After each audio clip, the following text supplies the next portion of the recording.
BCC news కి స్వాగతం. నేటి ముఖ్యాంశాలు.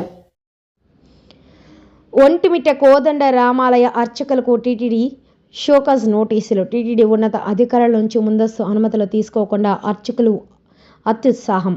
పులివెందులకు వెళ్లి మాజీ సీఎం, పులివెందుల ఎమ్మెల్యే వైఎస్ జగన్కు వేద ఆశీర్వచనంతో పాటు శేషవస్త్రం, రామలూరి తోమాల, ముత్యాల తలంబ్రాలు అందజేసిన ఒంటిమిట్ట ఆలయ అర్చకులు, మాజీ CM, Pulivendula MLA YS Jagan సేవలు తరించిన ఒంటిమిట్ట కోదండ రామాలయ అర్చకులు ఏ శ్రవణ్ కుమార్, వీణా మనోజ్ కుమార్, కె పార్థసారథికి ఉప కార్యనిర్వహణాధికారి ఎం ప్రశాంతి షోకాజ్ నోటీసులు జారీ చేసి 2 రోజుల్లో సమాధానం ఇవ్వాలని స్పష్టం చేశారు.